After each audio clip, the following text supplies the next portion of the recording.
মোহতারাম হাজরিন, আজ আমরা কিছু আমলের কথা আপনাদের সঙ্গে শেয়ার করব ইনশাআল্লাহ, যে আমলগুলোর মাধ্যমে শুধু জান্নাতে যাওয়া নয়, বরং জান্নাতে গিয়ে আল্লাহর হাবিব সাল্লাল্লাহু আলাইহি ওয়াসাল্লামের সান্নিধ্যে, তার কাছাকাছি, তার সাথে জান্নাতে থাকার তৌফিক নসিব হবে ইনশাআল্লাহ। মোহতারাম হাজরিন, এরকম 7টি আমলের কথা কোরআন এবং হাদিসের আলোকে আমরা বলবো ইনশাআল্লাহ। প্রথম আমল হলো নবীজি সাল্লাল্লাহু আলাইহি ওয়াসাল্লামকে প্রাণের চাইতে বেশি ভালোবাসতে হবে এবং তার অনুকরণ অনুসরণ করতে হবে, তার নির্দেশনা মেনে চলতে হবে। যে নবী করিম সাল্লাল্লাহু আলাইহি ওয়াসাল্লামকে যত বেশি ভালোবাসবে, তার অনুকরণ অনুসরণ যত বেশি করবে, আল্লাহ রাব্বুল আলামিন তাকে নবী করিম সাল্লাল্লাহু আলাইহি ওয়াসাল্লামের কাছাকাছি জান্নাতে থাকার সৌভাগ্য দান করবেন ইনশাআল্লাহ। যে হাদিসে নবী করিম সাল্লাল্লাহু আলাইহি ওয়াসাল্লাম বলেছেন, তার সাথে জান্নাতে থাকার জন্য যখন তাকে প্রশ্ন করা হয়েছে এ বিষয়ে, নবী আলাইহিস সালাতু ওয়াস সালাম তিনি বলেছেন, যে ব্যক্তি যত বেশি আমার অনুকরণ করবে, আমার অনুসরণ করবে, নবীজি সাল্লাল্লাহু আলাইহি সাল্লামের সুন্নাহকে মেনে চলবে, তার কদম বকদম চলার চেষ্টা করবে, তার পদঙ্ক অনুসরণ করবে, আল্লাহ রাব্বুল আলামিন তাকে নবীজি সাল্লাল্লাহু আলাইহি সাল্লামের সাথে জান্নাতে থাকার তৌফিক দিবেন।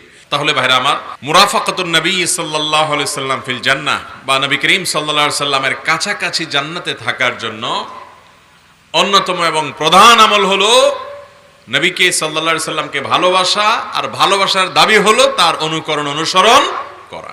আল্লাহ তাআলা আমাদের সবাইকে নবী করিম সাল্লাল্লাহু আলাইহি সাল্লামের সান্নিধ্যে, তার কাছাকাছি, তার নৈকট্যে জান্নাতে থাকার তৌফিক দান করুন। দ্বিতীয় যে আমলটির মাধ্যমে নবী করিম সাল্লাল্লাহু আলাইহি সাল্লামের কাছাকাছি জান্নাতে থাকা যাবে, এ বিষয়ে সহিহ মুসলিমে রাবি ইবনে কাব আল-আসলামি রাদিয়াল্লাহু তাআলা আনহু থেকে একটি হাদিস বর্ণিত হয়েছে। তিনি বলেন, আমি নবী করিম সাল্লাল্লাহু আলাইহি সাল্লামের কাছে রাতে ছিলাম, তার খেদমতে ওযুর পানি পেশ করে দিলাম।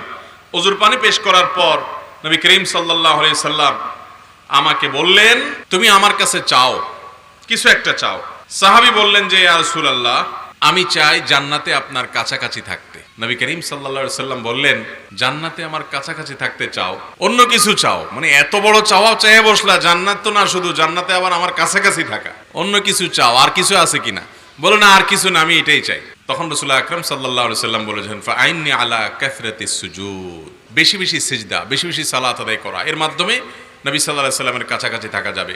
যত বেশি নামাজ সালাত আদায় করবেন, ফরজ, সুন্নাত, নওয়াফিল, অতিরিক্ত সালাত, বেশি বেশি সিজদা, লম্বা লম্বা সিজদা, যত বেশি সালাতে সময় দিবেন, তত বেশি নবী করিম সাল্লাল্লাহু আলাইহি সাল্লামের নৈকট্য অর্জন করার তৌফিক হবে ইনশাআল্লাহ।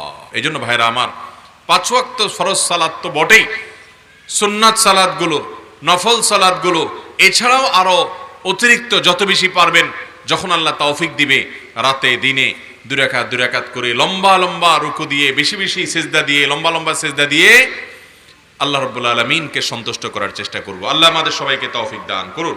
নাম্বার 3, সুন্দর আচরণ, উত্তম আখলাক। এটা এখন সোনার হরিণ হয়ে গেছে ভাই। আজকাল নামাজ কালাম পড়া মুসলমান পাওয়া যায়, দাড়িওয়ালা মুসলমান পাওয়া যায়, পর্দানসীন মহিলা পাওয়া যায়, রোজাদার মুসলমান পাওয়া যায়, যাকাত দেওয়া মুসলমান পাওয়া যায়, ওয়াজ শোনা, ওয়াজ করা মুসলমান পাওয়া যায়, আলহামদুলিল্লাহ, কম হইলেও পাওয়া যায়। কিন্তু উত্তম আখলাক, সুন্দর আচরণের অধিকারী, ফেরেশতার মতো কোমল হৃদয়ের, কোমল আচরণের মতো মানুষ, সেরকম মুসলমান খুবই কম পাওয়া যায়। আপনি যত আমল করবেন, মিজানের পাল্লা সবচেয়ে ভারী হবে যে আমল ইমানের পর, সেটা কোনটা? বান্দার উত্তম আচরণ, সুন্দর আখলাক। আপনার আমানতদারিতা থাকবে, আপনার বিশ্বস্ততা থাকবে, আপনার সত্যবাদিতা থাকবে, আপনার মধ্যে মিথ্যা থাকবে না, আপনি বাটপারি করবেন না, চিটারি করবেন না, আপনি মানুষকে প্রতারণা করবেন না, 2 নম্বরই করবেন না, ওয়াদার খেলাফ করবেন না, মানুষের সাথে বদমেজাজি করবেন না, অন্যের প্রতি জুলুম করবেন না। এই সবগুলো আখলাকের অন্তর্ভুক্ত। তিরমিজির বর্ণনায় আসছে, নবী করিম সাল্লাল্লাহু আলাইহি সাল্লাম বলেছেন, ইন্না মিন আহাব্বিকুম ইলাইয়া ওয়া আকরাবিকুম মিন্নি মাজলিসান ইয়াউমাল কিয়ামা, কিয়ামতের দিন তোমাদের মধ্যে আমার সবচেয়ে কাছাকাছি থাকবে এবং আমার কাছে সবচেয়ে প্রিয় থাকবে ওই মানুষগুলো যারা আহাসিনুকুম আখলাকা, যাদের আখলাক এবং আচরণ সবচেয়ে সুন্দর হবে। এই মানুষগুলো কিয়ামতের ময়দানে প্রিয় নবী সাল্লাল্লাহু আলাইহি সাল্লামের তত কাছে থাকবে, তার প্রিয় এবং পছন্দের এবং ভালোবাসার মানুষ হতে পারবে। এই জন্য আমাদের আখলাকগুলোকে সুন্দর করার চেষ্টা করব না ইনশাআল্লাহ। আল্লাহ আপনি আমাদের সবাইকে সেই তৌফিক দান করুন। 4 নম্বর আমল হলো দুরুদ পাঠ করা। নবীজির প্রতি কি পাঠ করা ভাই? বেশি বেশি দুরুদ পাঠ করা। তিরমিজির হাদিসে আসছে, নবী করিম সাল্লাল্লাহু আলাইহি সাল্লাম বলেছেন, আওলান নাস বি ইয়াউমাল কিয়ামাহ আকসারুহুম আলাইয়া সালাতা। কিয়ামতের দিন, ভয়াবহতম দিনে লোকদের মধ্যে ওই লোক আমার সবচেয়ে কাছাকাছি থাকবে, আমার সবচেয়ে নিকটে থাকবে, আমার কাছে সবচেয়ে উত্তম মানুষ হবে ওই লোকগুলো যারা দুনিয়াতে বেশি বেশি আমার প্রতি সালাত সালাম পেশ করেছে, নিবেদন করেছে। এজন্য ভাইরা আমার, দুরুদ এমন একটা আমল, এটা যত বেশি করতে পারবো তত বেশি কল্যাণ, দুনিয়ারও কল্যাণ, আখিরাতেরও কল্যাণ। জান্নাতে কিয়ামতের ভয়াবহতম দিনে, যেদিন নবী করিম সাল্লাল্লাহু আলাইহি সাল্লামের কাছে ঘেঁষতে পারা কপালের ব্যাপার হবে ভাই, সেদিন আপনার আমার প্রিয় নবী সাল্লাল্লাহু আলাইহি সাল্লামের প্রিয় পাত্র হতে পারবো, আমরা তার নৈকট্য অর্জন করতে পারবো বেশি বেশি দরুদ পড়ার মাধ্যমে। এজন্য ভাইরা, উঠতে বসতে চলতে ফিরতে অবসর সময় বেশি বেশি দরুদ পড়বো তো ইনশাআল্লাহ। আল্লাহ আমাদের সবাইকে তৌফিক দান করুন। 4 নম্বর আমল গেল। 5 নম্বর আমল হলো ইয়তীমের লালন পালন করা, ইয়তীমের অভিভাবকত্ব করা, ইয়তীমের দায়িত্ব গ্রহণ করা। নবী করিম সাল্লাল্লাহু আলাইহি সাল্লাম বলেছেন, বুখারী মুসলিম এক যুগে বর্ণনা করেছে, আর বিভিন্ন হাদিসের কিতাবে বর্ণিত হয়েছে, আনা ওয়া কাফিলুল ইয়তীম কাহাতাইন ফিল জান্নাহ। ইয়তীমের যে অভিভাবকত্ব করেছে, ইয়তীমের যে দায়িত্ব গ্রহণ করেছে, এই ইয়তীমের দায়িত্ব গ্রহণ করা মানুষ, ইয়তীমের অভিভাবকত্ব করা মানুষ, ইয়তীমের ক্ষয় খরচ দেওয়ার দায়িত্ব নিছে, যে ইয়তীম বড় হওয়া পর্যন্ত আমি দায়িত্ব নিলাম, এই অভিভাবকত্বের দায়িত্ব নেওয়া মানুষ, নবীজি সাল্লাল্লাহু আলাইহি সাল্লাম বলেছেন, সে আর আমি জান্নাতে এই 2 আঙ্গুলের মতো থাকবো। অর্থাৎ এই আঙ্গুল দুইটা যেরকম একটা আরেকটার পাশাপাশি, মাঝখানে আর কিছু নাই, ঠিক একইভাবে জান্নাতে আমার জান্নাতের কাছাকাছি থাকবে এই লোক, যে লোক ইয়তীমের লালন পালন করবে, ইয়তীমের খরচ খরচা বহন করবে, ইয়তীমের দায়িত্ব নিবে। ভাইরা আমার, খুব সহজ একটা কাজ, ইয়তীমের দায়িত্ব গ্রহণ করা খুব সহজ একটা কাজ।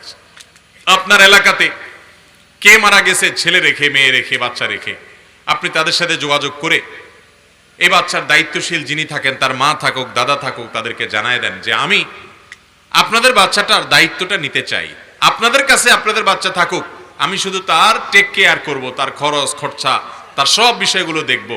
আমরা চাইলেই কিন্তু করতে পারি, করবেন তো ইনশাআল্লাহ। আর যদি কোথাও না পারেন, সহজ বুদ্ধি বলে দেই, মাদ্রাসাগুলোতে চলে যাবেন, যে মাদ্রাসাগুলোর মুহতামিম প্রিন্সিপাল সাহেবদেরকে জিজ্ঞাসা করবেন, ভাই আপনার মাদ্রাসায় এতিম বাচ্চা আছে নাকি? দেখবেন বহু এতিম বাচ্চা পড়ে আছে, তাদের খরচ খরচা দেওয়ার মানুষ নাই।